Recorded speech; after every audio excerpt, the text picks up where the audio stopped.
a fabulous fabric from the land of the five rivers.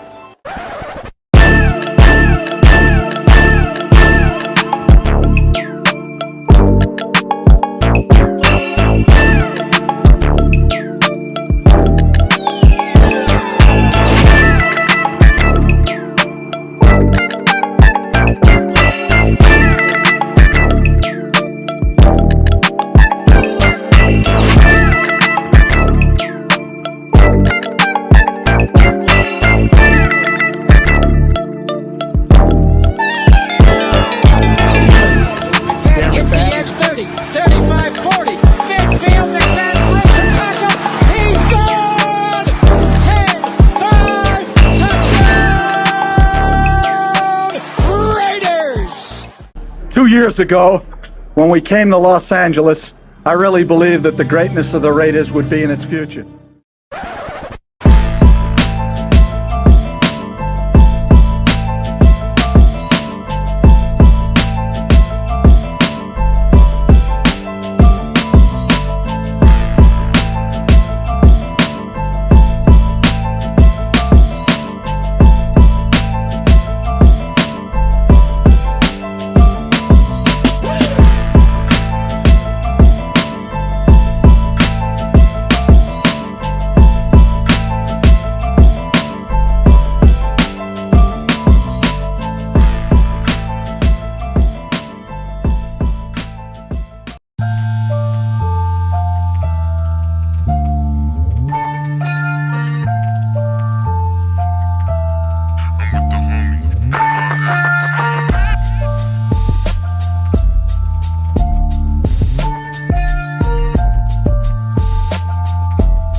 For another edition of the 50 and 50 show, man. Appreciate everybody coming through, man. Hey, man, it's a late night edition. Once again, we like to. This is basically our time, basically. But hey, a lot has happened. Day one of free agency. By the way, as you can see, the Severe Raiders to the right of me, and obviously myself, PharoahNFL, man. If you haven't subscribed, make sure to hit the subscribe button. Make sure to hit the like button. Subscribe if you haven't subscribed. Hit the notification bell. We appreciate everybody coming through. Man, we got a special guest. But I think he might be having some technical difficulties, so we'll give him a second to get back in. But we'll get into the chat, man. We appreciate everybody coming through, man. We see everybody in the chat. My guy, Digital Prez, starts it off, man. He says, salute everyone. My thumbs are on fire. Hey, man, appreciate you, my guy. Appreciate you coming through. I know you're going crazy on this. Hey, man, if you haven't already, man, you need to follow one of the best IG pages on Instagram, and on Raider as far as Raider news, everything Raider related, man. You definitely want to follow my guy on IG, man. He is fire content. And we got Leo. He goes, Raid. I got you.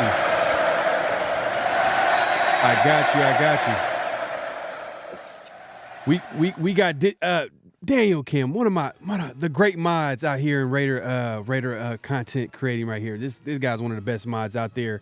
Daniel Kim, appreciate you coming through. Anthony Provencio, man, hey man, as usual, coming through and supporting. I appreciate you, my guy.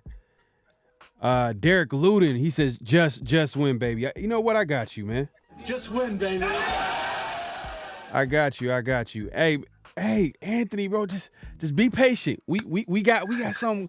We gonna come up with something. I know it's a lot. A lot has happened today. Players changing teams, new jerseys. So obviously we're gonna have to make some upgrades. Don't worry, we'll get to that. We'll talk about that in a second. Man, so I guess I think my guy Chris is having some technical issues, so we'll give him a chance. We'll get into the chat, man. We see everybody coming through. Make sure, like I said, make sure to hit that like button. Subscribe if you haven't subscribed. We're going live on both our channels, as you can see. PharoahNFL, Yes, sir. The Severe Raider. So make sure to subscribe to both channels, like both videos, man. And I think that's my guy backstage. Okay. All right. Let's man. So hey, if you guys don't know, man, he's one of the he's one of the hottest, Raider content creators out there right now. My guy. I'm not gonna waste any time, man. I'm not gonna waste any time. My guy, Chris from Protect the Shield podcast, man. I appreciate you coming through. Hey, man, I appreciate y'all having me on, man. My boy Pharaoh, Severe. What's going on, fellas? What's good? I'm good, man. How y'all doing? Hey, doing good, man. Hey, man, appreciate you coming on short notice. I mean, I know you've been talking to Severe. It's my first time meeting you, but I appreciate you coming on. And obviously, you know your stuff. You guys haven't subscribed, make sure to go to subscribe, Protect the Shield podcast on YouTube. Man, appreciate everybody coming through. But man, it's a lot to talk about. Let's get started, man. It's first day of free agency. Well, technically, it's legal tampering period. But the way the NFL works, it feels like legal tampering period is free agency. Yeah, that's day one. It's day one. So we'll still get into it because a lot of contracts have been unofficially signed or official, however way you want to look at it. But we've seen crazier things too in the past. Like we see players sign contracts or unofficially come to agreements. Yeah, exactly, and then change their mind. I think the first time I ever seen that I can remember, like the first was I think it was McKenzie was the GM, and it was an old lineman from I don't know, someone in the chat. I don't know if you guys can remember the Roger Saffold. There you go. He went to the Rams. He ended up going to the Rams. He was with the Rams. He backed out on us. There was an issue with his physical, and I heard from word on the street is that Mark Davis didn't like it, and he told him to cut the plug, and the rest is history. But that was a crazy situation. But and obviously last year, I mean, one of the first signings we had was Jimmy G, and then the day that he was supposed to get signed, he didn't show up to his press conference, and there was a delay. And come to find out, they found out there was a foot issue. So anything could happen. I don't want to wish anything on the Raiders, but they came out swinging. Cliff Kingsbury. I mean, we ain't even got to go to players. Cliff Kingsbury. Until that signature is on a piece of paper, bro, don't none of this stuff mean nothing. Yeah, but before we even get into free agency, I haven't heard. I got to hear from my guy Chris. I want to know what his thoughts on the Raiders offseason so far, from the Raiders hiring Antonio Pierce, the coaching staff, all the way up into this point, and then we'll get into free agency. So what are your thoughts on the Raiders, man, and where they're headed and where they're currently at right now? Man, I'm happy, man. I can't lie. It's been an emotional roller coaster because we go through a lot of the smoke screen season. So you hear a lot of the rumors, you hear a lot of the so-called insiders. For a while there, they had me thinking they was really looking at Jim Harbaugh. So that, I wanted to pull my hair out for a while. But at the end of the day, man, where we are now, I'm happy. I think AP was the right guy. I'm okay with Getsy. I can't say I was doing backflips, but I understand the hire. I definitely think we dodged the bullet with the whole Cliff Kingsbury thing. But overall, I'm feeling good. I feel like for us to be, what were we, 8-9? I've never been this excited coming off of a losing season. So, AP got me hyped. I think we hit home runs today with, getting the first guy that I wanted, Wilkins. I'm feeling good right now, man. I'm feeling good. There was a couple things I wish that went different, but overall, I'm good, man. Okay. So what are your thoughts? Okay, so you're good on Antonio Pierce. The coaching Yeah. staff, you kind of have like a mixed feeling about it. I know where you're coming from with. Obviously, we don't know what we're getting from that offensive coordinator. We know that Antonio Pierce is a defensive Right. guy, so that OC needs to be on point, because if he's not, we're going to be seeing the same thing over and over again, a la Pittsburgh Steelers. You see what they're Right. going through. You know, you got a defensive coach in Tomlin, and they've been having issues at OC, and you know it can just be an issue that you can keep seeing over and over again. But hey, look, you know, at the end of the day, let's keep it positive. We'll try to keep positive and keep it real at the same time. So, sure. but yeah, man. So you're big on like the coaching staff, a little mixed bag. But now the combine happened. Anybody from the combine that stood out? You know, so I always try to. This is like the first year I'm trying to teach myself to look at things a little bit differently this year, because usually, you know, I get excited for the combine and overhype people. But I told myself this year I'm not getting overhyped, and I'm not doing no mock drafts until after free agency. So that's my thing. So I've been pretty disciplined on that. But from the combine standpoint, you know, I don't really pay attention to the quarterbacks, but I like to see, you know, the linemen, to see how they can move. You know, I like to see the DBs, see, you know, how they go in and out of their breaks and stuff like that. But to be honest, you know, Byron Murphy, he definitely caught my eye. What's his name? What's his name from Oregon State? The tackle, Fuaga. Yeah. I really like him. I mean, I really like his tape, but you know, just seeing him at the combine, the way he moves, just kind of reiterated what I already saw on his film. So, you know, those are the guys that really kind of stuck out for me, to be honest. Okay. And those are key positions. I mean, some have been addressed today, and we'll get into it. And some are, you know, I'm a little concerned a little bit, because we lost the guy at a spot, and you mentioned the guy that could possibly be a replacement in draft. So I see where your mind is thinking in it, and that's a high value position, and that's where you want to attack. You want to attack those high value positions early in the draft. Right. But one of those high value positions is quarterback. So it's kind of like, if the quarterback's there, you're gonna have to go there. But obviously, if we can't get that, then we'll go for the next best thing. But hey, now we're here, first day of free agency, and man. No, wait. Before we move on, go ahead. You hit on quarterbacks for a little bit, and this man, he is a Wolverine. You know, he's a Michigan fan, and there is one particular quarterback at the combine who has been rapidly ascending draft boards, and he is at one point was linked to the Raiders. That is one J.J. McCarthy, or as I call him, Jake Locker McCarthy. And I would just like to get Chris's thoughts on him, or let him share some of his wisdom as the man who has watched every single snap that this quarterback has played since the spring game. Freshman year spring game. And that's why I hate when player or, you know, people try to talk to me about JJ, who just started watching his film, aka highlight reels of him, trying to preach to me about JJ. One thing about JJ, I mean, he's a good athlete.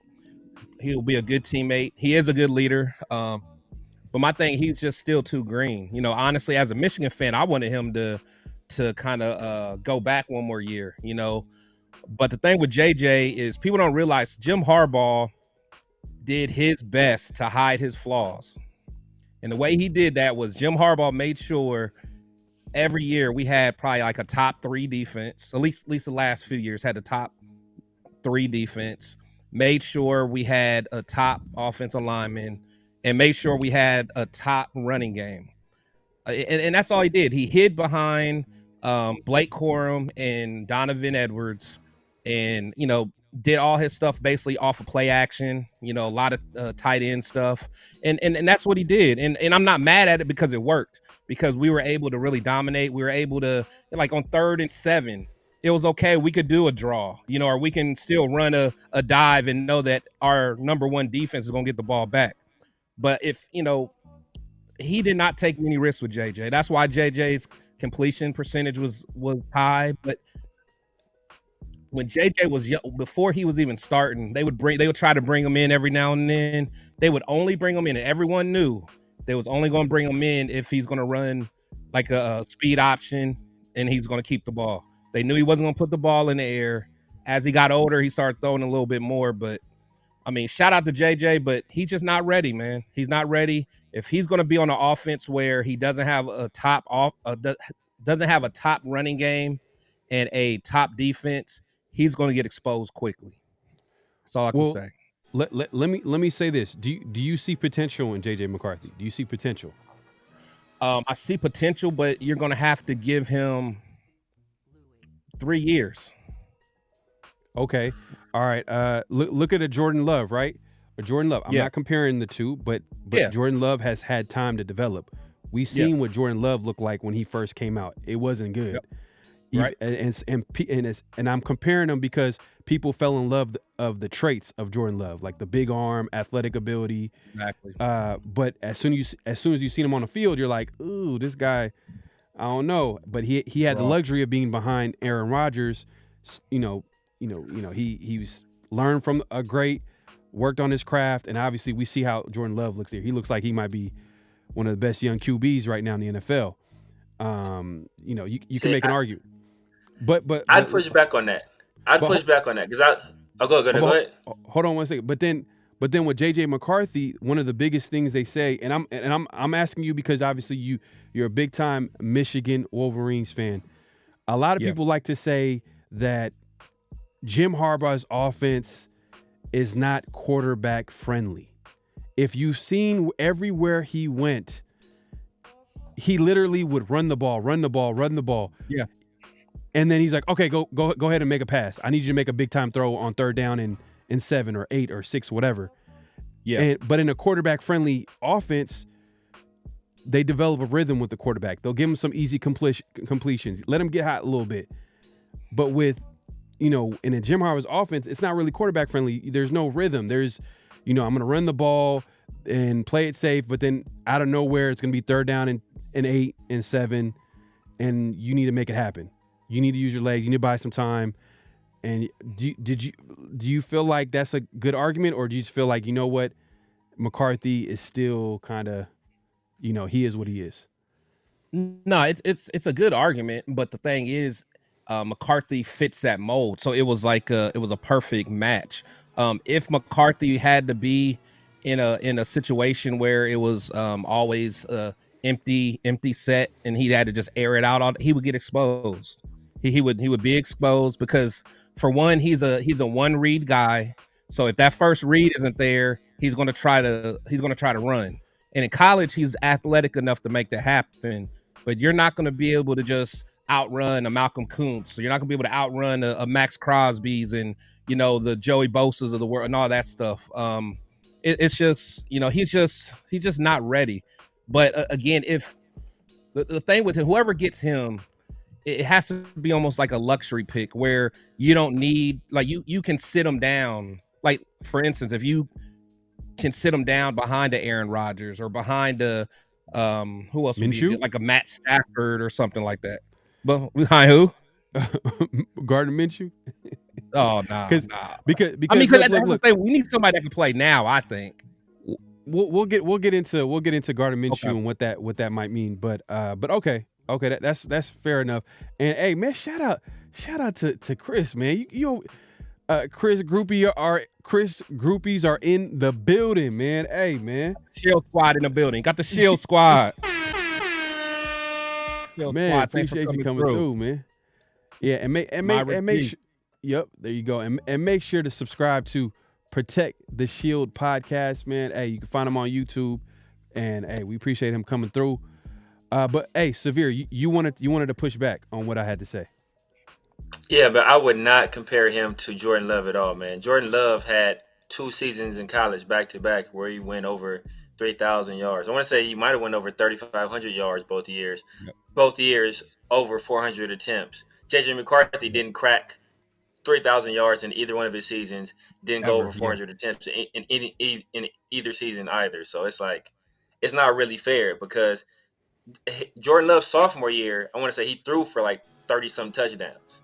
Right. You know, so it's like the ball was in his hands. He's making plays. That's not what J.J. McCarthy was doing. Like, so we already saw that in Jordan Love already. You can see, like, bro, you can take an offense and carry an offense. Like, we've never seen J.J. McCarthy do that. Yep. Yeah.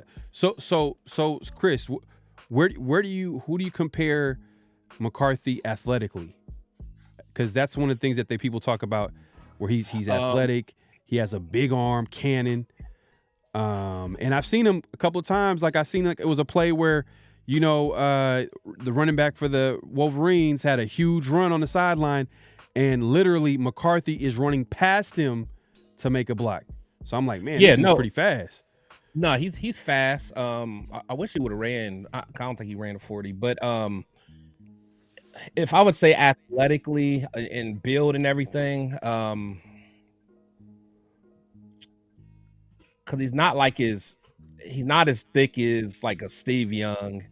I know that's super Paul. Sorry. You actually know who he reminds me of, though, for real. It's gonna sound crazy. Is Jake Plummer from the Broncos, because JJ's feisty enough, like how Jake Plummer was, and he was athletic, but he's still gonna be all over the place. So he reminds me of like a Jake Plummer, or almost like a better arm. Yeah, but a stronger arm. But like Jake Plummer had a couple good years, man. Jake the Snake.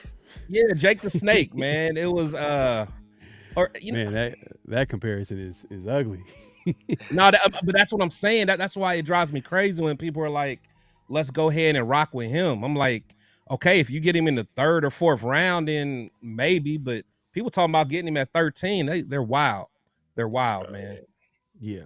No, I hear you, man. But hey, you know what? We'll have plenty of time to talk about the draft, and I know we're excited because we're making all these moves, and it feels like this is the year where the Raiders finally get a new QB, a young QB. They're going to make that, or at least try to make that investment. We just wanted to talk to you because I know you're a big time Wolverine fan, so you watched. You're pretty familiar with McCarthy, so I appreciate you with your insights. I'm gonna take that. But let's talk about free agency. It's here. You know what I mean? And the Raiders came out swinging. And the number one target in my eyes, and I'm sure everybody else's, I think Chris Jones was that guy. Then obviously we kind of knew that he was going to go back to KC. But the next guy that surprisingly was available in free agency was Christian Wilkins, D tackle from Miami Dolphins. And the Raiders were able to give him a big time contract. Man, what are your early thoughts on the signing? I was hyped, man. I mean, he was my number one guy. To be honest, I didn't really have Chris Jones on my list because I didn't want to get my hopes up. I figured that was going to happen. But Wilkins, he just has that dog mentality. I mean, I just remember watching him in Clemson. He just was always a dog. But so happened in that draft, we picked the wrong defensive lineman from Clemson that year. But he's just a dog. I mean, he has a high motor to be that big. Putting him next to Max, it's going to be a problem. It's going to be a problem, man. He has good hand-to-hand combat, a first step out of this world. Right. Good pad level. He's going to be a problem, and he's only going to get better because he got somebody that's going to push him every day in practice. So, man, that inside pressure is going to complement that outside pressure. I mean, Wilkins finished with 61 pressures from last season, including 18 double team pressures, which is 5th among defensive tackles according to Next Gen Stats. So that in itself right there, it's going to create one-on-one opportunities for Max Crosby. So he's going to be able to go to work. Koonce is going to be able to go to work. If he wasn't going one-on-one now, like, he should be able to go. No, man. And that's with last year's, D tackle by committee that had a slow start to last season, but then they were able to pick it up. And then, you could see the impact of Koonce and obviously Max Crosby. But, man, now you got an impact D tackle. That's just going to take the defense to another level, and it kind of meshes well with what Antonio Pierce has been saying all offseason. I'm trying to create a defense from the inside out. He's been saying that. I know how a Super Bowl team looks like. And you start thinking about why does he say that? Because he's a former Super Bowl winner, and he was a part of a Super Bowl winning team. And if you look at how that team was built, the New York Giants, they had a great D line. From the Justin Tucks, OC, you know, I can't even say his last name. OC, yeah. OC, and then obviously the great Michael Strahan. You know what I'm saying? So he knows that having a great D line could be the ultimate equalizer in the NFL as far as getting after these top QBs, especially the best quarterback in the NFL happens to be in our division. You know, Patrick Mahomes. You know what I mean? So he knows, all right, this is what it's going to take. So, and he's a man of his word. He went out and he was able to get into Telesco's ear, and the Raiders came out swinging and got Christian Wilkins. But I mean, you got Christian Wilkins, right? And what are your thoughts, Severe? I'm hogging the mic right now. Yeah, man. I think that's a great signing. I initially, you know, I really wanted Big Cat just because I think it would have been like a homecoming of sorts. He's a guy that's a Raiders fan, much like AP. I think he was very productive last year, you know, at the end of the year once he got with Seattle. But I cannot be mad at the Christian Wilkins signing. I mean, he's been playing lights out. He had a little bit of a slow start to his career. First few years didn't seem that effective, but these last 3 years, man, he has turned it on big time. Especially this last year, he had the most sacks, you know, he's had. This guy is super athletic, super quick. And just imagine a line with him, Tyree, and Max and Koonce. Imagine the type of games you can run and the kind of stunts and the crazy D-line games you'll be able to run with those guys. It's going to be madness, man. It's going to be a meeting at the quarterback. So I think that is an excellent sign. And I think that also just makes Max much more effective, makes Koonce much more effective. And that pressure up the middle is what quarterbacks hate the most. And that's what we've been lacking. You know, we haven't had that. I can't even think of the last time we had a DT that was able to penetrate up the middle. Pause. But you know. Richard Seymour, Tommy Kelly days. I mean, right? Tommy Kelly, Richard Seymour a little bit. Justin Ellis tried. Lamar Houston, we would slide him inside sometimes. He was kind of effective in there. I will say this though. Tom Telesco is the most petty man on earth. This man took a job with the Raiders just to cut Jerry Tillery. He's like, I've had other offers, but I came to the Raiders for this. That was his first move, wasn't it? Wasn't that his first move, bro? He came here. So you thought you'd get away, didn't you? Man, Telesco is for sure petty. Like that was literally he came into the building. He couldn't even wait. As soon as free agent, you know, he's shady though, because he didn't do it like when he first got the job. He kind of waited a little bit. As soon as free agency started, he's like, all right, I'm about to cut your ass. But you know, it is what it is, man. Hey, Tillery, if it meant that we can get Christian Wilkins, hey, I ain't mad at it. Like it is. Tillery and Wilkins are a whole different stratosphere when it comes to Wilkins. Oh, but that's a fact. But you know what? Hey, you win some and you lose some. Anthony Provincial asks, what did Jacobs get paid? I haven't seen his numbers. So Josh Jacobs ends up going 12. You're in 12.5 or something. Yeah, he goes to the Packers. I believe it's a 4-year deal, $48 million. $14.5 million is guaranteed the first year. So he got paid. He got paid. Him and Saquon probably got the two biggest contracts in free agency. And it sounded like it came down to the wire. The Raiders, there were reports that the Raiders were really trying to bring him back. But, you know, the Packers came with an offer that, Jacobs couldn't refuse, man. What are your thoughts on Jacobs leaving, man? Like, did you see it coming? Did you feel like the Raiders made an effort to bring him back? Like, what's the early thoughts, Chris? I'm one of the few people that I was like, pay the man. And I was willing to pay him more than what most people wanted to pay him. So a lot of lot of like my people, man. Shout out to the Raiders Syndicate, my boys that we, that I network with, man. That they all thought I was crazy. Most of them wouldn't want to give him a penny over 10 million. But my thing is, I don't like. I'm willing to pay an extra 2 million for the leadership that he provided. For just that dog mentality that he provided. Like I always go back to last year, like people were complaining about, $1 or $2 million, but then we had someone like Brandon Bolden on the squad, just like collecting the check. Like to me, I didn't understand it. I know Bolden did special teams and stuff like that, but I just felt like he was just taking money we could have gave Jacobs, and I'm sure we could have scraped something off the top to make up that $2 million. But I don't want to get too long-winded, but I wanted to keep him, but shout out to him. You're only as good as what you can negotiate, and he got a good deal in the Packers, so shout out. Yeah, man. But Severe, what's your thoughts? I think everybody knows my thoughts on Josh Jacobs, man. I had Josh Jacobs. Josh Jacobs was trying to hide. I had his number 28 packed up. He changed his number to 8, trying to get away. Nah, bro, I found you. Get you up out of here. Get you up out of here. I missed that. I've been the very first show I was on. I was on with Chris, Protect the Shield, Big Mike, and Kane Town. I think Raider Primos, and I said back then, man, yeah. I don't think that Josh Jacobs was worth that money. And I said back then, if Zamir White gets a legitimate chance, Zamir White is going to be productive. And I said Josh Jacobs better not let him get that chance, because that's when I thought he was going to hold out into the season.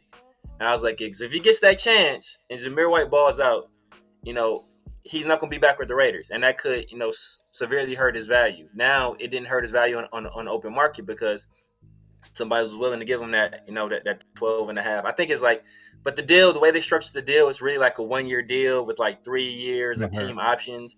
So it's kind of funny with the money, but it makes for good headlines, So it's only 12 and a half guaranteed. So if he's bad, they can cut him. Which is essentially the situation he was in with us this past year, a 1-year deal worth like 12 point something million. So he's he just substituted that for now. If he does well, he has no control, right? The team has complete control over him for the next 3 years. So I just don't think he was worth the money. I said initially I'd give him 8.5 before the salary cap spiked. After the salary cap spiked, I said I'd give him 10, but I was not willing to go past 10. Yeah, I think Yeah, go ahead. No, bad. Real quick, let me ask you this though. So, do you think the sample size that you saw of Zeus is enough to say he's ready to be RB1 though? To me, I'm not convinced.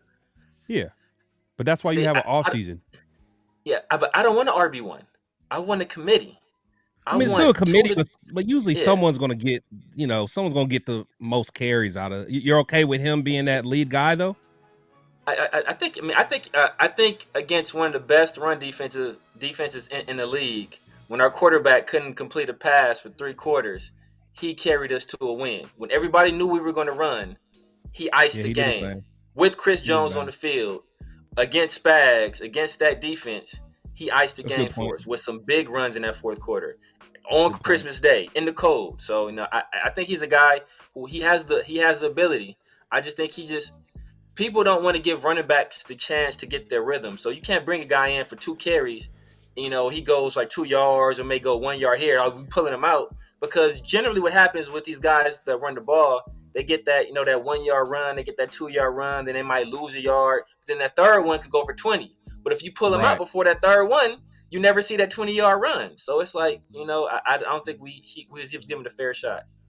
But that's the thing with the running back by committee, though. You really don't give a guy a chance to really get popping. Like I like how Cleveland Browns did it with not last year, but the year before, the way they did with Hunt and Chubbs. It's like I think they did like two series with Chubbs and then 1 with Hunt or something. So it was at least enough to get you going. Because like you said, if you do just a run here, a run there, you're not getting in no groove, man. So exactly. I feel exactly. Yeah, man, you kind of conceded. The writing was on the wall for Josh Jacobs. He had a slow start to the year. He missed all of training camp last year due to the contract dispute. and it kind of affected him early on. He looked out of shape early on in the season. And then you probably could say, oh, the O-line probably wasn't blocking as well or whatever, but it was still a slow start. And then he got hurt. And then, he didn't have statistically one of his best years. And now he's coming into this offseason, and it's like the Raiders they showed their hand. And they're showing their hand was like, we're not going to franchise you. Because usually when teams franchise, it's a negotiation tactic. They're going to franchise you so they can have more time to figure out a contract. They didn't want to do that. The Raiders had a number in their mind, and if it went higher than that number, sayonara, peace, you out. And that's exactly what happened. Josh Jacobs chose to go to free agency. The Raiders, it sounded like the Raiders tried to bring him back, but as soon as the Green Bay Packers like, oh, that's what the Raiders are offering, we got you. We got this for you. What you think about this? And then Josh Jacobs instantly took the deal. And you know what? I ain't mad at it. I'm mad at it. It is what it is, man. It's just this. It's part of the game. Free agency happens. Teams, you can get players. You can also lose players. But my guy, Ray the Tape, is in the building, man. Hey, man, where you been, man? Man, appreciate you coming through. He says, I'd be sick if we got JJ. Oh, man. Hey, look. Telling you, man. Thank you. He said he's a man. Thank you. Shots talk fired. That talk, Ray the Tape. JJ is a 5th round pick, man. Hey, man. Hey, we need to get you on here soon, man. I know you got some hot takes, but I appreciate you coming through, man. He's taking shots. But yeah, like, hey, the Raiders lose Josh Jacobs, but we also lost right tackle, Illuminor. Yeah. And that goes back to what you were talking about earlier. You were talking about certain players at certain positions. You mentioned a right tackle, Fuaga from Oregon State. We might have to look at him a little closely because so far it's first day of free agency, so they're for sure gonna probably add a veteran. We got my guy, the right tackle that's currently on the roster right now, Munford. Yeah, Mumford. So they might think highly of him, but I feel like they're gonna add probably another piece. If you're losing a guy like a new coaching staff, they're probably gonna want to add their guy to the building. But what do you think of the loss of Illuminor to $7 million a year, 2 years, 14 mil, I believe, or 15 mil, 7 million a year? It seemed like a doable contract.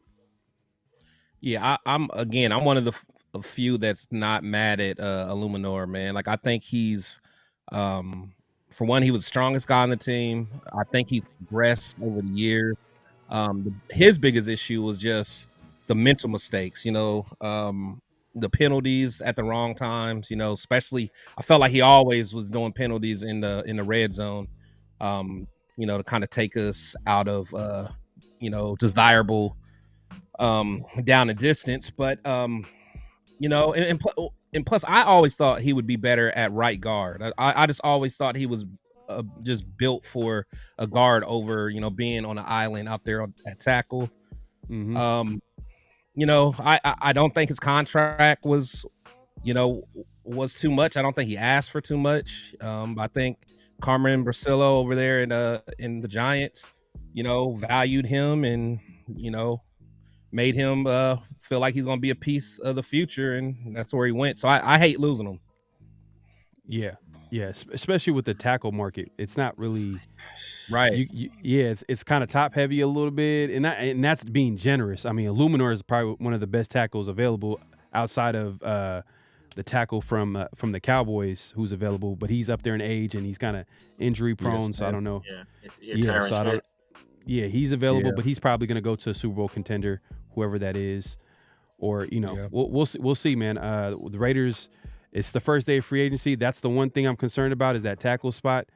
But I will say, the Raiders made the right move by bringing James back. Andre James. They were able to re-sign him over the weekend. At first, I was like, oh, man, I'm ready to replace this guy. Yeah. But then, you see free agency and you see how some of these guys looking are around. paid. You're like, oh, no, that's a little bit too much. That contract is kind of looking a little bit better. But what are your thoughts of re-signing Andre James? I was okay with it. At first, I was kind of on the fence. But knowing kind of what our offensive scheme is going to be, I imagine we're going to do mostly zone blocking. So, for a center, he can move But he has to get stronger. He has to. I'm so tired of seeing him getting just pushed in the backfield against certain DTs. But at the end of the day, I think he's mid-range center. You know, we're not going to be able to get top of the line guys everywhere. I think he's serviceable, but I was hoping that we could potentially upgrade, but I'm not tripping too much on that. Got you. What are your thoughts, Severe? Man, I was a big fan of bringing in Cushenberry. I mean, I think first of all, you take him from the Broncos. He's fairly young. I mean, he's young. I think him and Andre James are about the same age. Then he has familiarity with Craig from his time at LSU. So I was a big fan of bringing him in, especially. I kind of thought the Andre James experiment was over, but seeing what these guys were getting paid in free agency, man, Hey, not to cut you off, bro. Not to cut you off. Why when you say Craig, I thought you were gonna say Craig from Friday After Next. I don't know why you was gonna say that. Craig. He's top flight security of the world, Craig. Top flight security of the world. But go on, man. My bad. Yeah, man. I mean, and you kind of want to. You ideally you would want to keep some continuity, right? Whether that's right to left or left to right. So it's gonna be Andre James at center, and it's gonna be Parham either to his right or to his left, and then Colton on the other side. Would have liked to have brought Loom back, especially on that kind of deal. The fact that they didn't bring him back for that kind of money lets me know that that they want to either draft a guy or they want to roll with Munford or roll with Wagner at that position, because you're not gonna get a right tackle, especially of Loom caliber for 2 years, 14. I mean that's very good value. Yeah, man. And Unholy Roller says Frankie. He says Tommy Kelly ain't even close to Wilkins. And hey, and that should tell you how bad it's been. That should tell you everything you need to know. Right. I mean, if I gotta think about it and be like, oh, Richard Seymour maybe, or Tommy Kelly, or like someone in the chat says, Space B says Warren Sapp for a paycheck. You know what I mean? Yeah. That's how it's been for the Raiders at the D tackle spot. Like it's been so long since we actually tried to address it, like really address it. I'll say the only time I feel like where it looked like that maybe they try to make an effort, but they just didn't have enough money was old boy D tackle from the Detroit Lions. Sue. But the Raiders got outbidded by Miami Dolphins, and the rest is history. Man, Sue was playing us. Sue was using us as leverage, man. Yep. Sue was using us as leverage. He had no plans on coming here. But we've tried and failed, man. Man, but I think everybody in Raider Nation was like, "Oh man, Sue's a perfect Raider. He has that, that kind of bag." He grew up a Raider fan. Exactly. Yeah. It would have been a perfect opportunity, but at the end of the day, it never happened. But that's like the closest to like a great D tackle that we had as far as signing him in free agency. So, it is what it is. But yeah, man. Hey, Seymour was a trade too, so it wasn't even like we signed him. So that was a trade. So if we're just talking about pure free agency, Warren Sapp's probably it. Honestly, if you really think about it. Yeah. As far as production, like, I mean, he had like 10 sacks, I think.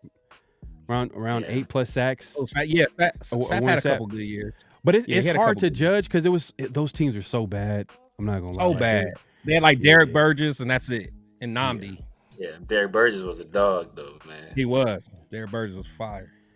Yeah. We had Captain Kirk. I think we had Captain Kirk at that time. Captain Kirk and Thomas Howard, the law firm. That was actually our best linebacker crew in a minute. Man. I like them cats, man. Yeah. Thomas Howard, our man, they would get them pick sixes. They was athletic. RP. Yeah, man. But hey, look, it's that time. It's that time in the show, man.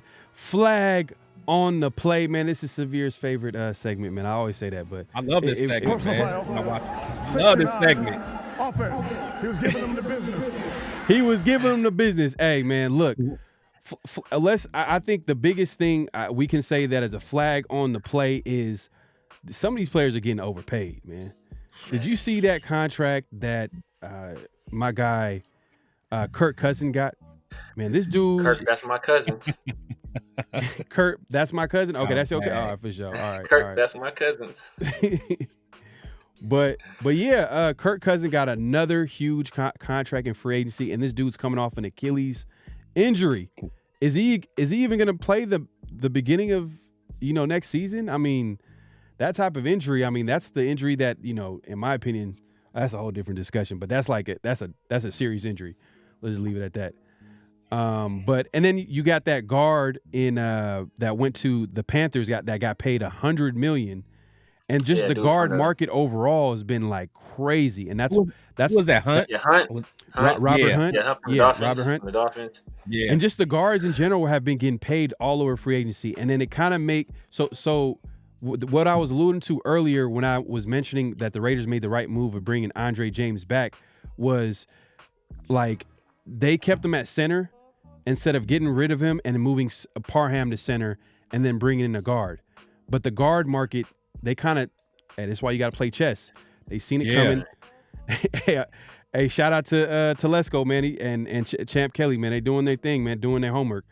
Because as soon as they seen that market, man, that's that experience. Whew, that was a great chess move. Getting two guards in this market, that's nasty work, man. That would have been nasty. But were there any contracts that you seen where you seen a player get overpaid?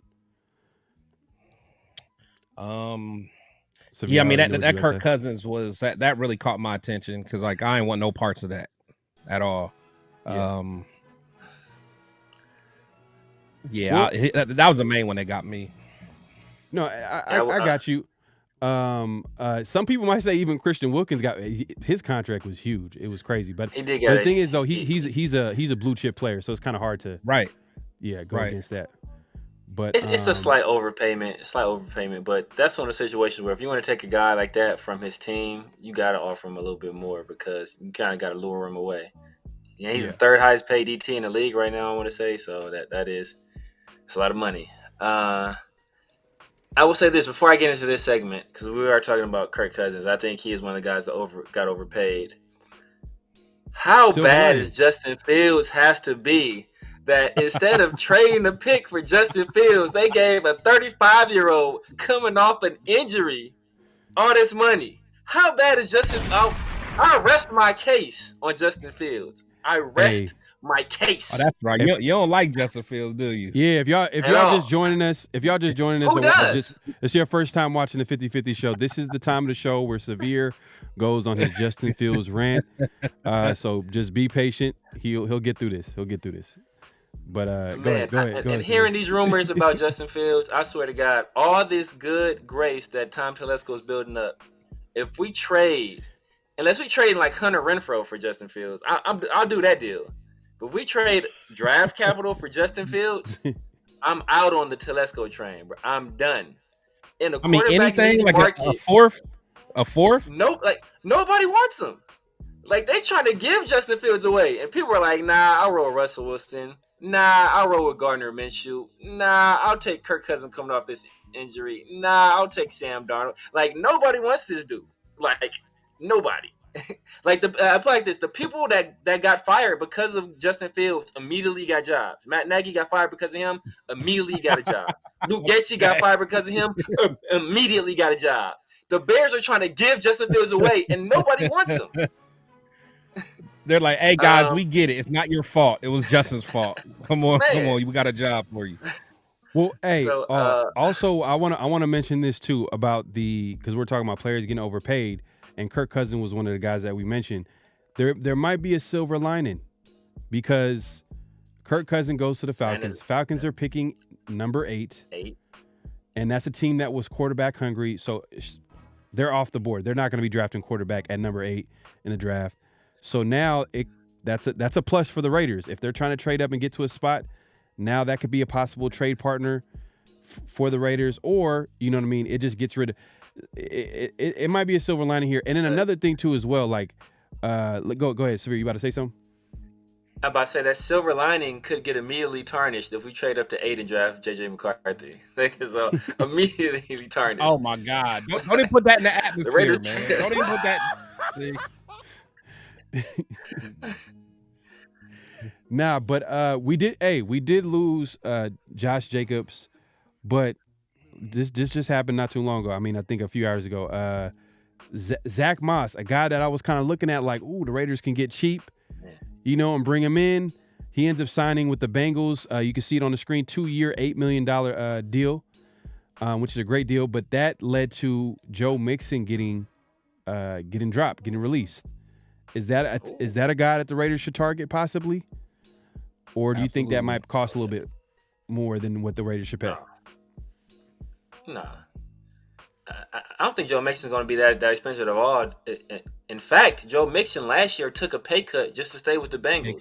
The Bengals still and the Bengals still cut him. I think Joe Mixon is going to get around probably that same two for $8, probably less than that, to be honest with you. And for a veteran guy who has had success, I would immediately, if he's taking a 2 for $8 deal where only maybe the first year is guaranteed, I'm jumping all on that. Yeah, and you know what I just thought about? We didn't even touch on this.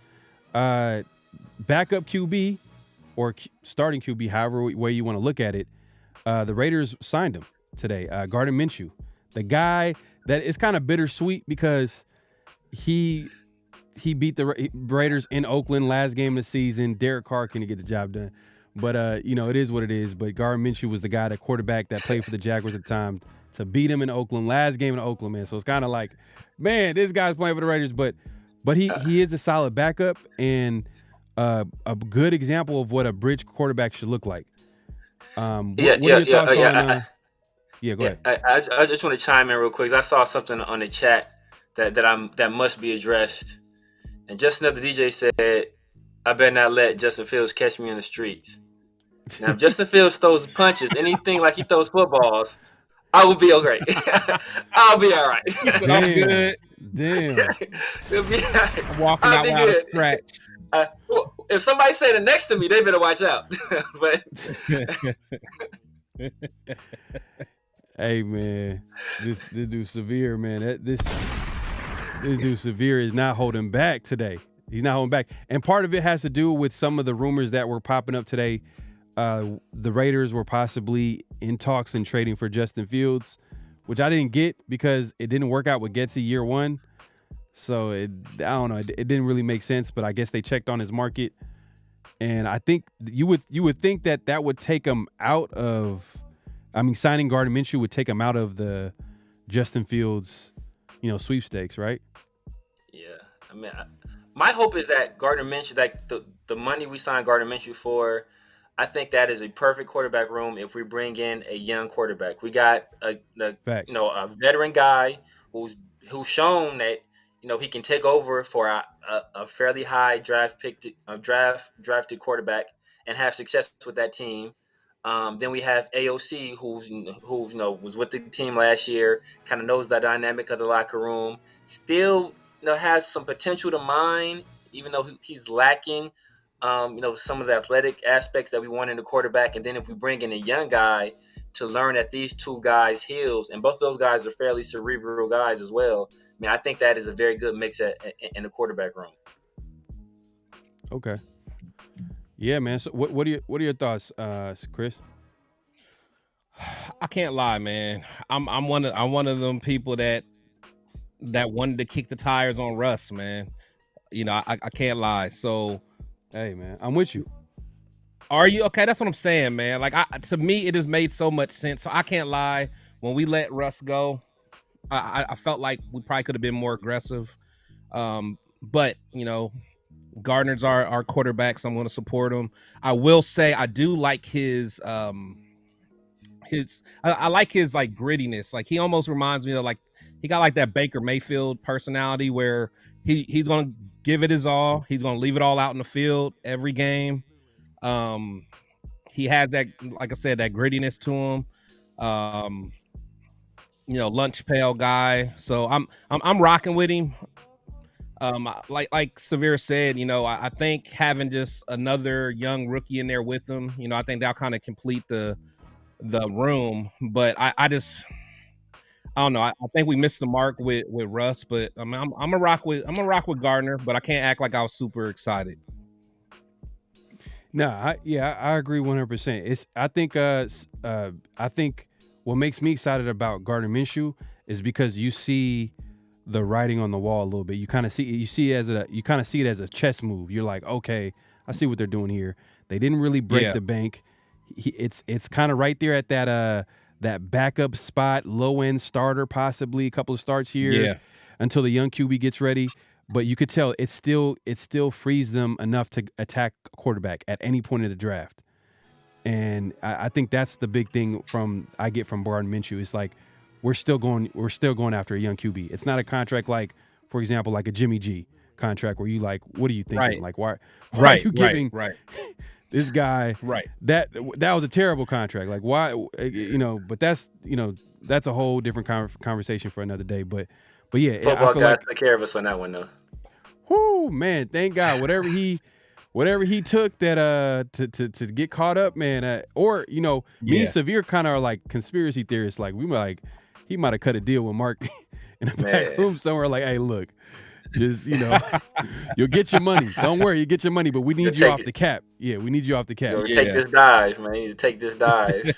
Man, something, man. But yeah, that's pretty much a flag on the play, man. Some players got overpaid, but let's get into notable quotables.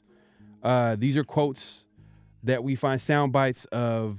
It could be anybody, the Raiders, anything that's going on in the NFL, and where we can read it between the lines by these quotes. And I think Severe, let me go set it up for you if you want to give people the intro. I think this one is for Antonio Pierce.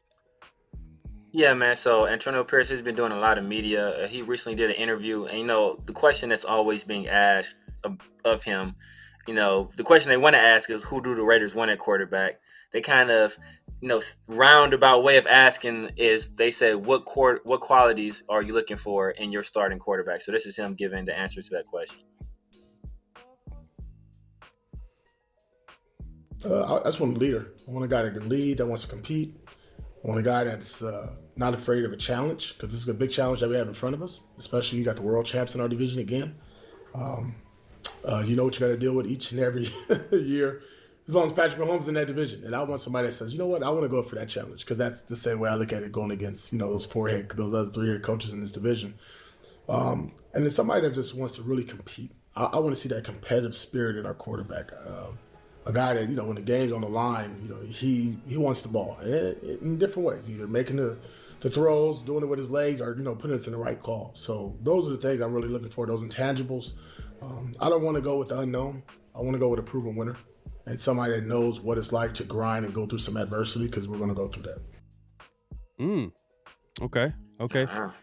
Is there anything from that, Chris, that you can take and see, like, all right, who's a quarterback that fits that? Who's a guy that you feel like can fit that mold that he's describing? I mean, it was pretty general, but also could be specific to a certain player.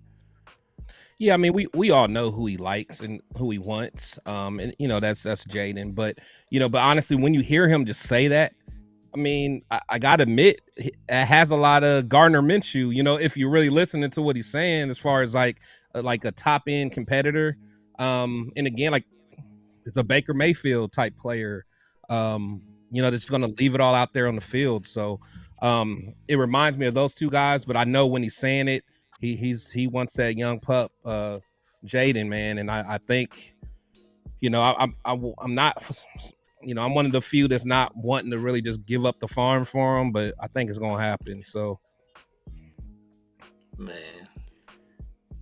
Yeah, and Daniel Kim says 56 likes, man, and it's more than that at this point. Hey, make sure to hit that likes. Hit that like button, subscribe if you haven't subscribed. We're going live on both our channels, Severe Raider and PharoahNFL. Make sure to like the video, subscribe if you haven't subscribed, hit the notification bell, and we got a special guest. So make sure to head over to Protect the Shield podcast. My mods post the links. And go over, subscribe to my guy, like his videos, man. We appreciate him coming through, man. Fire content over there, man. Content over there, man. Fire content, man. For sure. So, and just to wrap up free agency, by the way, is there anybody that you guys are looking forward to Raiders to possibly sign? Obviously, we got the big fish, but is there another fish out there that the Raiders are another home run, another big time signing that the Raiders can do? Is there a guy that you're looking at that's out there still? If I had to say, I wouldn't mind looking at another linebacker. I honestly think someone like a Devin White or is Kenneth Murray actually available? A lot of people be clowning me, but I like Kenneth Murray, man, and I think AP will be able to get the most out of him. Coming out of college, he was a dog. I think he got signed. I think I seen that as we were scrolling down and talking about. Oh, did he? Yeah, let me just double check right here. I think he signed. Leonard Williams signed. Jacoby signed. Let's see. Hold up. Jordan Hicks signed. Let's see. He went to the Browns. I could have sworn I just seen. Yeah, Kenneth Murray Jr. signed with the Titans. Damn. Okay. He signed with the Titans. He signed a 2-year deal, $15.5 million, with a max value of $18 million. Okay. Yeah. I like him. Is Devin White still out there? I know Patrick Queen. I know he's not still out there, is he? Okay. So you're looking at linebacker. I think Patrick Queen is still out there. I think Patrick Queen is still out there. Yeah. I wouldn't mind getting another linebacker, honestly. Okay. Severe, where are you looking at? I'm kind of looking at the same at linebacker, but no, I'm kind of going a more veteran route. A guy that Tom Telesco already signed last year. I think after he got fired, this guy ended up getting cut. But Eric Kendrick is a guy, not necessarily maybe as a starter, but a guy that will provide solid depth. I still believe in Diablo, man. I know that this dude just cannot stay healthy to save his life. I had faith in Spillane last year. I was kind of telling people the kind of player I thought he would be, especially coming from the Steelers, learning up under Tomlin and learning under Flores there. But I think that room will be a good mix. We still have Bernie that's fairly young. We got Masterson that's young. We got the other kid, I forget his name, it's Darian Butler. I think he played at Arizona State as well, I wanted to say. Yeah. So he's a guy that, I think he ended up getting hurt last year. I'm pretty sure he's a guy that Antonio Pierce is very familiar with because of his time at Arizona State. So I think we have a nice, young core there. But if you put another veteran in that room, to kind of coach up guys like Masterson, coach up guys like Bernie, coach up guys like Darian Butler, I think that makes for a very solid linebacker room. Okay. Hey, and I see you guys are staying on the defensive side of the ball. I'm just going to go to the offensive side of the ball. And look, we lost Josh Jacobs. I know, Chris, you mentioned you're not 100% sure on Zamir being the guy. Severe is talking about running back by committee. But what happens if you add a veteran like a Derrick Henry? And the contract, Derrick Henry's on a 1 year, maybe 2. I think 2 would get it done, and maybe that first year is guaranteed, but the second obviously is not. How do you guys feel about that? Because I the way I look at it, Derrick Henry still has some gas left in the tank. He's possibly trying to go to a Super Bowl contender at this point, but why wouldn't he come to the Raiders? Our defense is on the up and up. Obviously, we're going to prioritize the run game, so he's going to get his carries. Hey, man, I think that could be a possibility. Last we heard was that there might be a connection with him and the Ravens, but there's nothing official yet. That's what I keep hearing. Yeah. So what do you think? What do you guys think of Henry? What are they saying the market value is for him? Is there? Yeah. Because I could look it up. Honestly, I think he's gonna want some bread, honestly, because he knows he don't have that much left. I think he might try to 30-year-old running back. If he's not with a Super Bowl contender team, he's gonna want the bag. Yeah. All right. Let me. I'll pull it up in a second. I'm gonna pull up the what his contract is going on Spot Track. 1 second here. Derrick Henry. He'll demand more than Pollard and Swift, right? Pollard. Someone in the chat said Pollard got overpaid. But Pollard signed already. Yeah. Well, how much did Pollard get paid? What was his contract details? Probably got 8.5. He basically got what I thought Jacob should have got. See that, and that's the thing when cause who's came first? It was Swift, right? Wasn't Swift the first one? I think he got the 3-year 24. So so he was 8. So honestly, and I'm like JJ should get more than that, I think. All right, so let me go to it real quick so you guys can see it on the screen. Let's see. Oh, you got. Oh, damn! This is blocking it. Hold on 1 second. We can. Also about 10 mil. Yeah. Market So value. you guys can 10 see mil. it. Hold on 1 second. My bad. 10.3. Yeah. 10.3. 10.3. Would you give that severe? I would. Would you incentivize it? Like. Yeah, man. Because we know what King Henry could. You know the impact that he can have. Because he had the Titans with a good defense, and he literally was the entire offense for the Titans. Let's not play ourselves and think that old boy at quarterback was the truth. Nah. Tannehill or Will Levis was the Tannehill, truth. Tanner trash, Tanner what? Yeah. I will say this. Generally, 30 is the age where like running backs, it's like hitting 70,000 on a Cadillac or something. Like they just break down after that, right? It's right. It's like that usually that's that number. But every so often you have freaks of nature like Adrian Peterson that come along, and they can kind of defy the rules, and they can stay productive into their 30s. Is Derrick Henry that kind of guy? I'm not sure, man. Not here. I think Severe, you're frozen. I don't know if he's having some technical issues. But hey, the way I look at it is like, hey, look, if they can give him a 1-year deal and maybe highly incentivize it, like incentives, and it's up to 10 mil, I wouldn't be mad, because that means that if he hits his incentives, that means he did what he was supposed to. As far as No, I feel that. But hold on, is Kamara available? Kamara is not a free agent. I think he's still with the Saints. All right, that's what I thought. I just saw someone in the chat. Unless he got released. Unless he got released. I ain't gonna lie. I've always liked Kamara. I don't care what nobody say. I'd go get him. Yeah, I think my guy Severe is frozen. Hold up, we'll just wait for him to come back. It's all good. But yeah, man. So let me. He's gonna know the next notable quotable. Hold on 1 second. But yeah, man, that's kind of my guy in free agency on the offensive side that I'm looking at is King Henry. Obviously, Joe Mixon got released. But these are running backs at the end of the day. So like at the end of the day, like I was hoping maybe we could possibly bring back Josh Jacobs. Severe is back. Hold on 1 second. I blame Justin Fields. Yeah, it's Justin Fields. All right, let's blame on Justin Fields. On your neck. But I'm looking at running backs. But at the end of the day, that's not a high value position. Like we can get that in the draft. We can go cheap. It's just like Blake I'm Corum, looking at baby. it from Blake Corum from Michigan. Blake Corum, right? Bad boy. So it's a bad boy. we can go that route, but in my eyes, like, all right, Zamir Wright, he's kind of inexperienced as well. He hasn't had like an opportunity to be that full-time guy.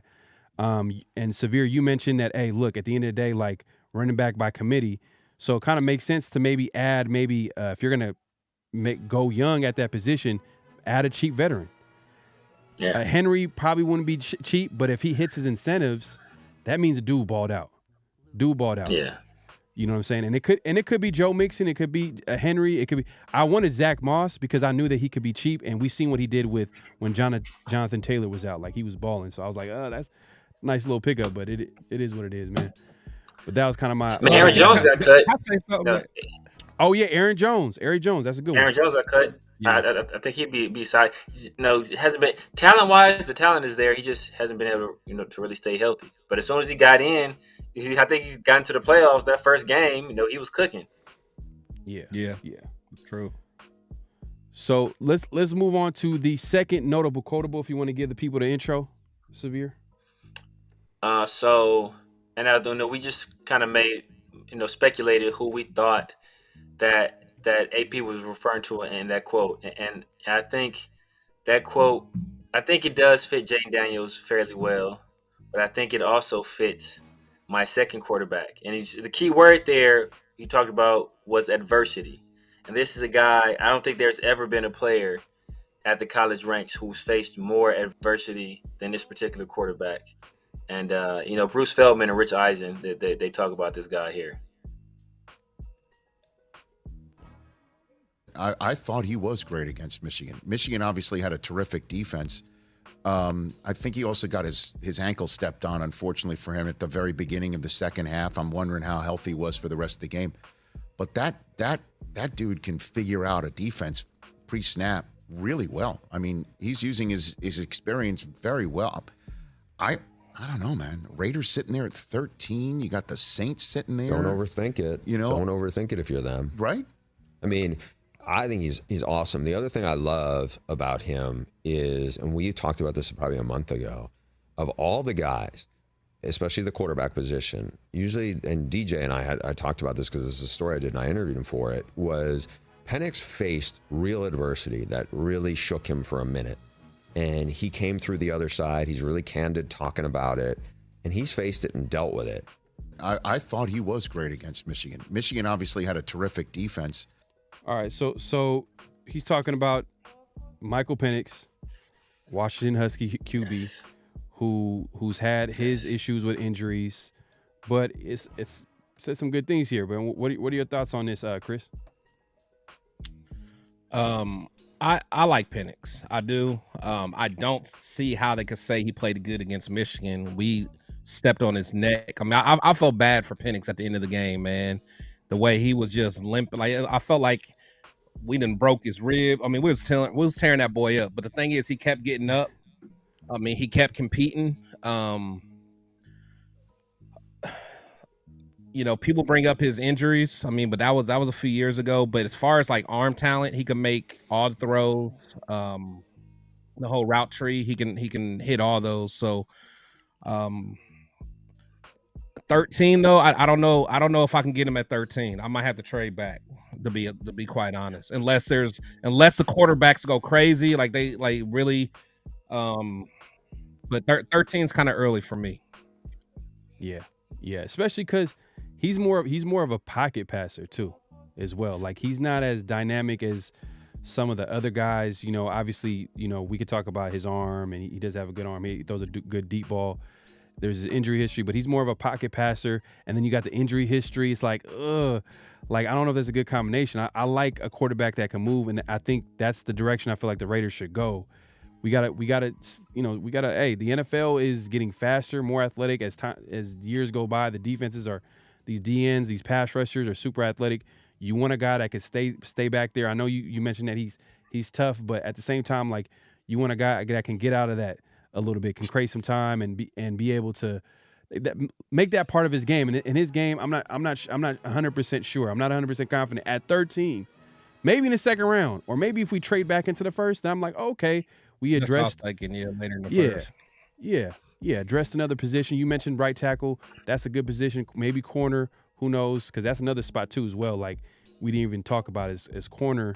Maybe getting another player. We need to add to that room before when it's all said and done in free agency. But yeah, my guy Xavier Foster, man. Appreciate the super chat. He says Wilkins only costs around $11 million. So I just pulled this up for you. Tashawn Reed, one of the beat writers, kind of put the breakdown of his contract. Let me go ahead and share the screen. Let's see here. All right, let me get out the way. Let's get out the way here. Bada bing, bada boom. All right, so you can see right there. Yep, 2024. You see it right there. 11.5 million. So you could tell like they're trying to create some space for this year so they can be aggressive still. But that 2025 cap hit is 35 mil, man. That's pretty big right there. 2026, you see the 31.75. All right, 31.75 mil in 2027. So I'm not sure if sometimes you know how NFL contracts go. The front end is guaranteed, but the back end, the teams can get out of it. But what do you think of this contract overall? Yeah, I like it gives us cap relief in the beginning. 2025, yeah, that's a little rough. But I think if things go well, I think we can get some cap relief from Devontae Adams' contract. So that can kind of help balance some stuff out. But I mean, we wanted a big dog, and that's the cost of it, man. That's the cost of it. Right. Yeah, man. And if he plays up to that impact player, then no one's going to be talking about this, especially because Exactly. at the end of the day, if we make the right moves and if we get a quarterback in the draft, we're going to get a QB on a rookie deal. And when you get a QB on a rookie deal, it gives you the luxury to pay guys like this. You know what I mean? To be aggressive. You know what I mean? Look at the Chargers, and Telesco would know about that because if you've seen some of those Chargers teams, they're pretty talented. And Herbert was on a rookie deal. You know, so and I feel like that's kind of like the best way kind of to attack, to be aggressive and try to go and make a Super Bowl run at the end of the day. Like if you can get a quarterback on a rookie deal and then just build a talented team. Look at we could talk about Russell Wilson and the Seattle Seahawks when they made their run. I think Wilson was on his rookie deal when they made their Super Bowl run, right? Yeah, with that talented defense. Yeah. So, what are your thoughts, Severe, on a contract? Yeah, man, I think the way it's structured, it makes me think that I don't know how long Devontae Adams is going to last with the Raiders. I think his cap hit explodes next year. I think his cap hit is like 12 this year. Yeah, so Devontae explodes next year to like 30 something. So I mean, unless he's willing, or I mean, maybe higher than that. But unless he's willing to do like a restructure, I think it's going to be a situation where we might have to get out from under that contract. Plus, he's going to be on the wrong side of 30. Depends on whether or not we're contending or not. What we decide to do, but I mean. Right now, pass rush is at a premium. And if you got a guy that can rush the passer from the interior, I think that is we've proven or we've seen that the best defenses in the league, that's what they're able to do. They're able to rush the passer from the interior, whether it was the Rams when they were doing it, whether it's the Chiefs when they're doing it. You need those guys in the middle. When the Bengals defense was playing at its best, Reader was causing havoc in the middle. So I think you need a guy that can do that. He still out there? And I think he's still out there. Is he out there? Yeah, man. But to your talk about Penix, I think that what people underestimate Penix, his athleticism. At Indiana, he's a guy that ran a lot. That's part of the reason why he was hurt so much. And then they were talking about, in that same interview, Bruce Feldman was talking about he knows a guy that basically runs like a speed camp, and guys like Jaden Daniels was there. I think Keaton Slovis was there, who was one who I think he ran the fastest 40 for a quarterback this year, run like a 4.5. And he said, quote unquote, Penix is going to surprise a lot of people at the combine if he runs. He's going to be in the 4.5s, possibly even 4.4. Penix is a guy that can run. And I think he showed it a little bit against the Longhorns. He was getting beat too badly against Michigan to really get outside and really show it, because every time he turned around, it was a Wolverine in his face. But he is athletic, and as a Pac-12 guy, I saw where Washington was kind of before he got there. And they weren't a team that was going to contend nationally. They were a good team. They will be there for Pac-12 titles, but they weren't going to be a team that was going to be there on the big stage. And Michael Penix took them to that level on his arm. And he's a guy that decided not to run. He decided, you know what, I'm going to show y'all I have the best arm in the nation. And he was a Heisman runner-up. Yeah, I mean, you said he was your number 2 QB in the draft, man. And over Caleb Williams, which I don't agree with. I'm not a Caleb fan. I think there might be something personal going on, man. I think Caleb Williams might have cut you off in traffic or something like that. I don't know, man. There might be a little something personal, man. Caleb Williams, man. How is he not in your? Is he in your top 3? He's in your top 3. He's third. Off talent alone, man. His immaturity is too big of a red flag, man. I've seen talented quarterbacks with maturity and work ethic issues not pan out in the league too many times for me to say put him over two guys that are almost as equally talented, but or actually extremely diligent workers. Mm-hmm. All right, man. Let's move it along, man. We got another. The last segment here, man, is what's real and what's not, man. And the first is, I think, Severe, you had this one. You said that the statement here is, oh yeah. By the way, I don't know if you're aware, Chris. So I'm gonna say a statement, and then you just react to if it's real or it's not to you, and why. And the first statement is the Patriots, and everybody in the chat, you guys can react to as well. The Patriots trading Mac Jones makes it impossible to trade up for a quarterback. Is that real or is it not?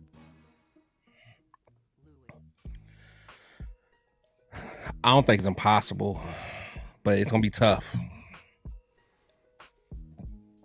So is it real or is it not? What would I say?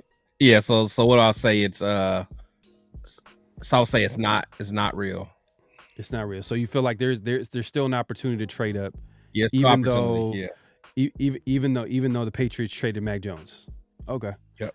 All right. I agree too. I agree too, because Mac Jones was on his way out. So I'm gonna say, yeah, he was on his way out. Yep, on the way out. Yeah. No So I don't think that's real. I agree with you 100%. I think that at the end of the day, like Mac Jones was on his way out. He already burned his bridges with that coaching staff, which is pretty much the same coaching staff from previous regime. Obviously, Bill Belichick and the guy that's the head coach now, the former linebacker, Mayo. Gerard Mayo. So he was there. He was a part of that coaching staff. So he's seen the Mac Jones and the dynamic they had. So he probably was like, you know what, let's just cut our ties. But it does have me a little bit concerned, because who's going to be quarterback for the Jacoby Brissett, which they just signed for like a cheap contract.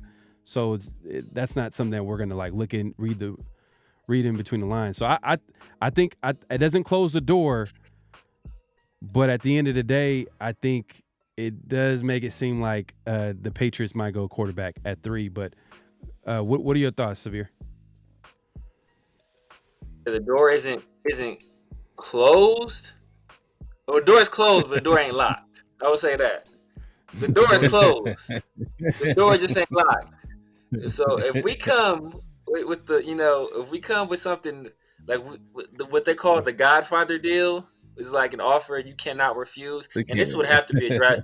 This would have to be a draft day trade. This will have to be a draft day trade, because I don't see them trading up for that that high for anybody that's not Jaden Daniels. So it's not going to be a trade that happens before the draft, because there's not an outside chance. There's a very good chance that Jaden Daniels goes to the Washington Commanders at 2. There's a possibility. Some people were saying, as I've been saying for months, now people for months, that he's the number 1 quarterback. Some people were saying he could go number 1. I've been saying that, like I said, for months. And so the only way we do that deal is on draft day.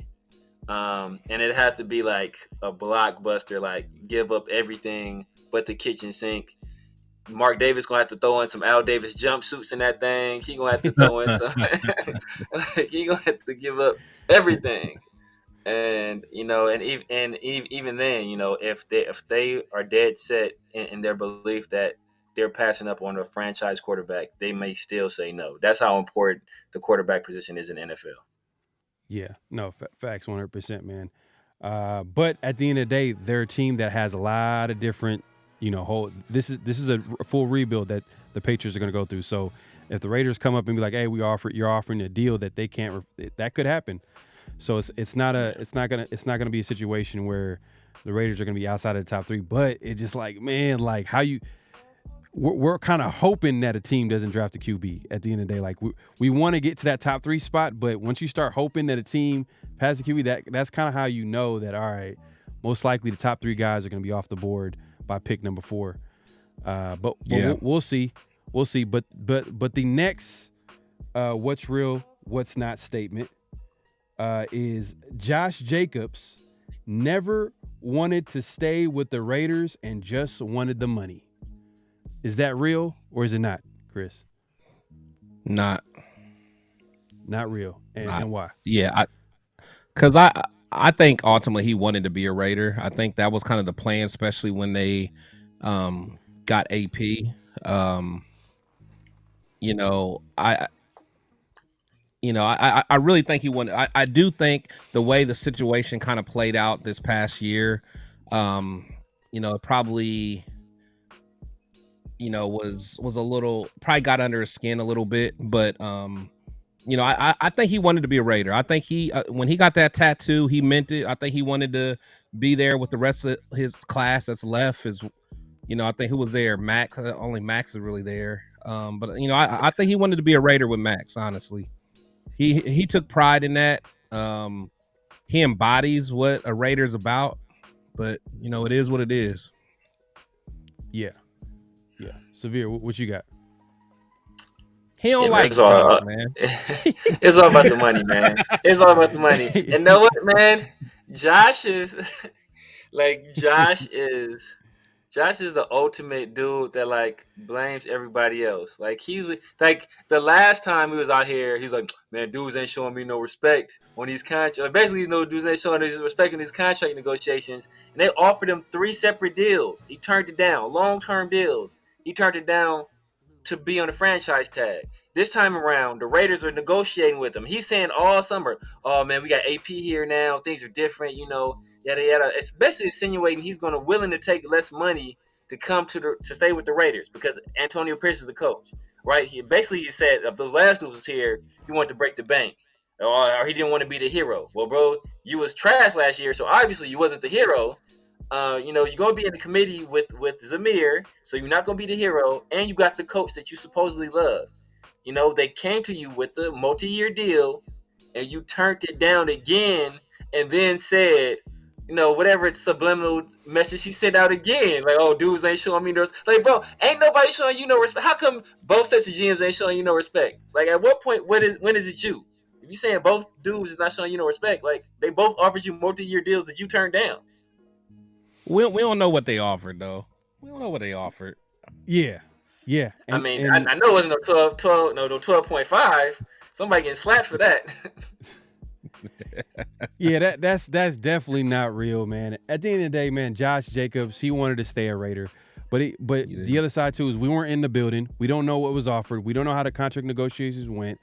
And at the end of the all players want to get paid, just like you would want to get paid. So Exactly. It's not like you're going to take less because of, some type of loyalty, because at the end of the day, the NFL is loyal to the NFL. They're not loyal to the players. So they're going to try to take a discount wherever they can. And for the Raiders, they had to do what they had to do. They felt like it was the right move for them. And Josh Jacobs had to do what he had to do. And he got paid.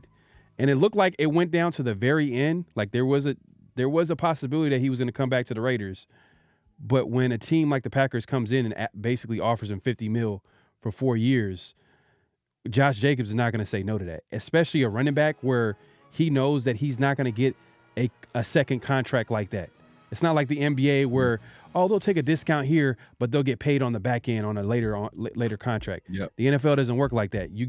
Right now, he's 26 years old. This is a time where he gets paid, and I think he made the best decision for him and his family, and I'm not mad at that.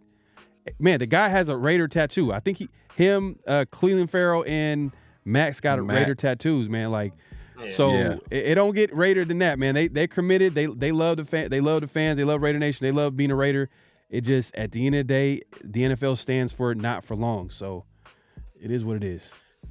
That's about how long Josh Jacobs was good for. Man, you just not. Y'all wow. Hey, but I said this and I predicted it though. I predicted it. I predicted that he was gonna leave, but I wasn't mad at it. I was like, it is what it is. Like, and you know what? You know why I'm good with it? Because we got Christian Wilkins. Christian Wilkins. The running back market right now in free agency is pretty good. There's still some running backs where we can get, and also the draft. Yeah. There's some good options too as well. So. Hey, at the end of the day, like, I'm a fan of the Raiders, not a player. Like, it's never gonna be like, oh my God, like Josh Jacobs left. I'm not gonna be a Raider fan. So at the end of the day, like, Raiders are gonna have that ability to upgrade from that position, or at least not. I want to say upgrade, but like fill that position with another player. Yeah, man. Yeah. I mean, I would say this: Josh Jacobs finna learn hard lesson. First of all, Wisconsin has state income tax, I believe, so he's gonna be paying those taxes. So that 12 and a half is not gonna be looking like it looks in Nevada. Secondly, Josh Jacobs is from Oklahoma, played in Alabama in college, and then played in Vegas. Them weathers is not the same as Wisconsin. Getting tackled in the cold is a whole lot different than getting tackled in the dome. So he about to learn a very hard lesson taking them hits up there in Green Bay, Wisconsin. But it's a little bit off the beaten path. But the next move I want to see us make, extending Malcolm Koonce. I think that has to be the next move. Agree. Agree. Agree. I like it. I was thinking about that. That's a very good. I like where you're going with it, but I was thinking about it today. I'm like, you know what? That's a lot of money for the D line because Max is getting paid. We just gave Christian Wilkins. This guy's making $30 million a year. We just seen the contract. Outside of this year, he's getting paid at least $30 million. So you're gonna pay Koonce, who's gonna get pass rusher money. He's gonna get pass rusher money, and we say, oh, we need to extend Koonce, but pass rusher money is probably going to be at least $20 million a year. And they haven't offered the contract now, but if they wait until next season, and he's productive, do it now. You do it now. Do it now. Yeah. But what does that contract look like? How what would you say the year to year contract would be? 15 mil? See, 17, I don't know because it's getting so crazy right now with what these guys are getting paid. But I mean, tight ends were getting crazy. Well, not crazy money, but tight ends were getting paid, right? We signed Darren Waller around the same time that George Kittle got his extension, and we were able to kind of lowball him a little bit just because he hadn't been that productive yet, right? He hadn't seen multiple years of production. Yeah. Now, if Darren Waller wanted to bet on himself, I like Josh Jacobs, he could have been in a situation where he could have demanded way more than he got, and we could be in a situation now with Malcolm Koonce, where Malcolm Koonce, if he comes out and replicates what he did over the last 9 weeks of the season, for an entire season, he's getting it back. He was like, by the numbers per analytics, he was just as productive as Max Crosby was. And imagine that now with a guy like Christian Wilkins taking some even more attention. Yep. Oh my goodness. And Tyree Wilson with more development, in the interior. Yeah. Oh my goodness. He's going to get stupid money. So I mean, he will. I bite that bullet now. Yeah. Why you got and if you got a quarterback on a rookie contract too, the Jimmy G money's off the books. You're not paying Josh Jacobs. I mean, I'd lock him up now. You got a rookie quarterback. You got all these cheap deals of quarterbacks. You're not paying the money that we saved on Jimmy G plus that $30 million in cap increase. I'll put a portion of that toward Koonce. But what I'm saying is that what does Koonce get though? A guy that's probably he's in his prime. He's like, I think he's probably at least 25, 24 years old. Like, he's young. So this is the time where, these young pass rushers, they get paid. We just seen Brian Burns, which he's not on that level. You seen the type of contract he got. That's like on the high end. Yeah. But so just imagine it just a little bit lower. Yeah, but he only had that 1 year. Oh, go ahead. My bad. I know. But what would that's what I'm saying. Like, would it be like 10 million? Like, look, Simply Tron says 2 year, 20 mil. I think it's going to be more than that. That's gonna be more than that. Yeah, it's gonna be more than that. Like, what did Greenard? Didn't Greenard just sign like 4 for 75 or something like that? Bryce Huff just got paid too. Like, I'll look it up right now. Hold on one second. Yeah, I think Bryce Huff got like 3 for 50, 51, 3 for 50, 51. So I think it's like if we don't lock him up now, while he's like still like if we're still some question marks of can he duplicate this production? Yeah, we're not gonna be able to keep him. We're not gonna be able to keep him at all. Yeah, and Grenard only had 1 year production, right? Across from my man from Will Anderson, right? Only 1 year production. I think he signed 4 for 76 or something like that. Yeah, 4 years, 76 mil, 19 mil Yeah. average. So Yeah. you're Off giving of that to 1 year Koonce? production. You're giving that to Koonce right now? 4 years, 70 off of 1 year? But I Greenard ain't only had gonna 1 lie. year. So I'm saying, I probably would, man.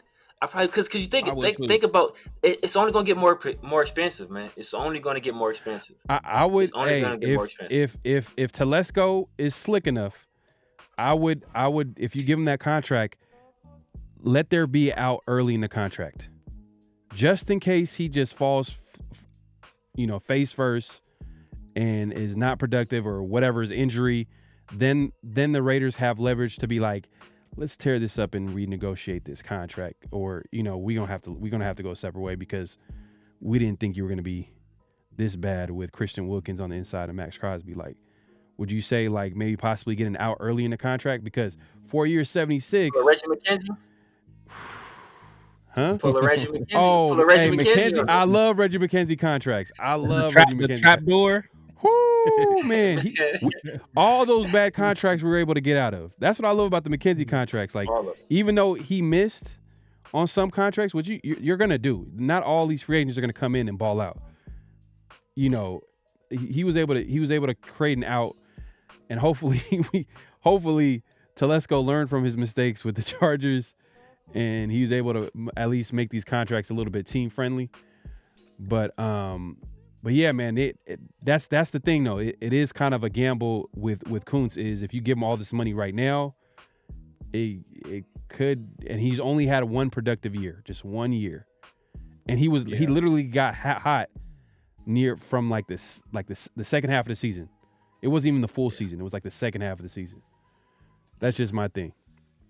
But yeah, man. Hey, man, this has been a great show, man.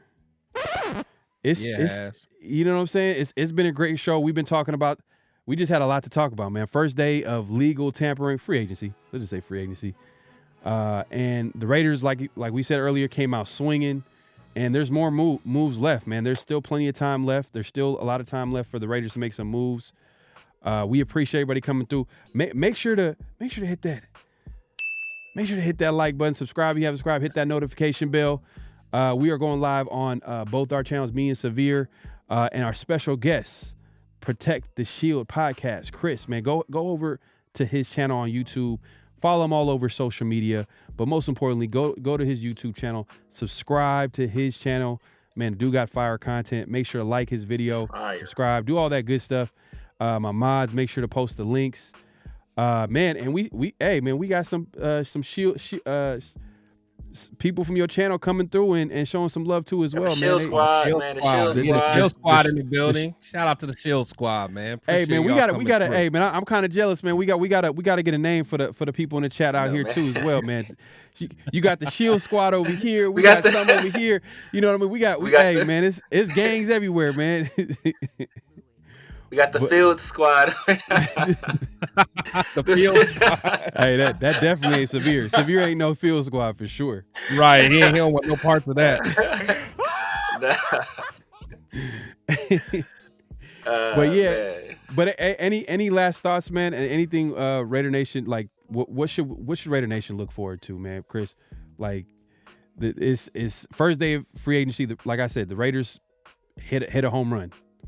Like, is there anything that we should expect? Anything that the Raiders should look forward to? Moving on out.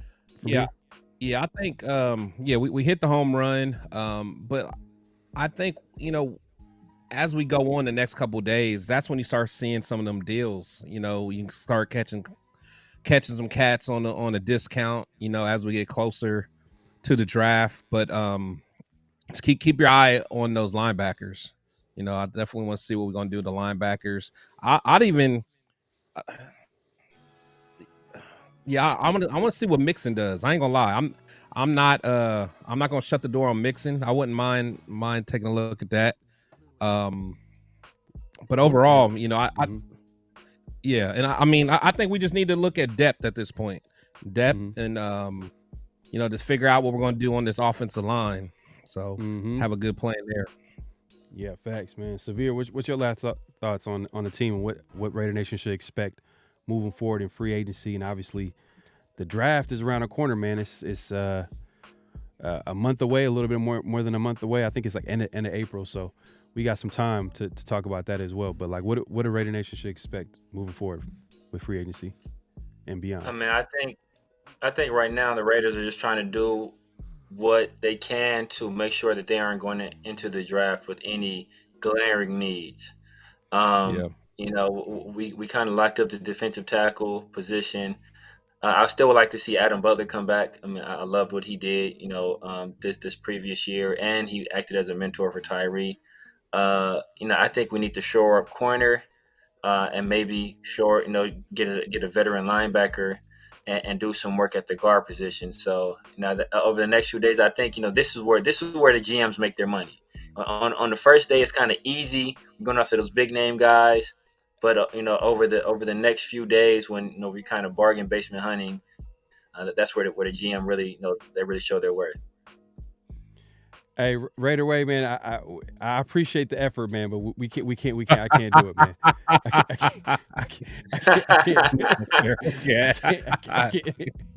can't do it, man. I can't do it, man. But hey, look, it's a numbers game at the end of the day. It's a numbers game, so we gonna figure it out. We're gonna figure it out.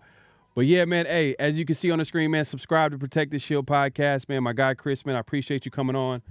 Severe Raider, make sure to go follow him all over social media as well. Hey, appreciate you coming through, man, on short notice, and hopefully we'll be able to collab more often in the future as well, man. But yeah, man, hey, great show. Looking forward to what's going to happen next in free agency, man. And until next time, man. I already know you about to say something about Justin Fields. Go ahead and say it. Just go ahead and say it. I ain't gonna say nothing, man. I'm not gonna say nothing. I've said enough about Justin Fields already, man. He's, you know, I've said enough. Justin gonna catch you lacking one day. He gonna catch you lacking, and he gonna pull up on you, man. All right, y'all, man. Hey, till next time, man. Peace. All right, y'all. Peace. Great Pharaoh. The gift of Troy is a fabulous fabric from the land of the 5 rivers.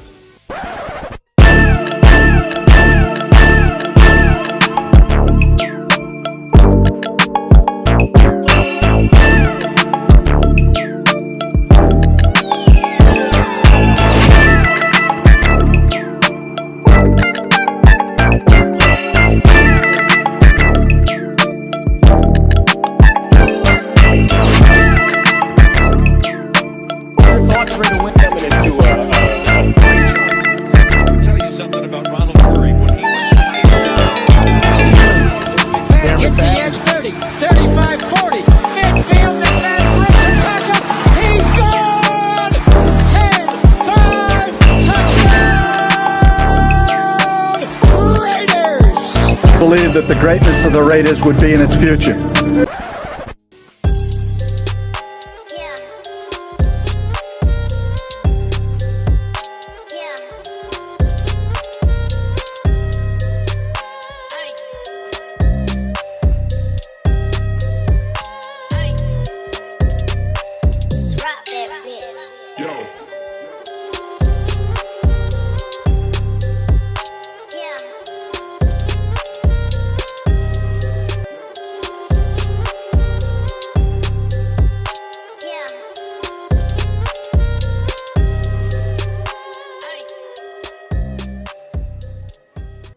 Just win, baby.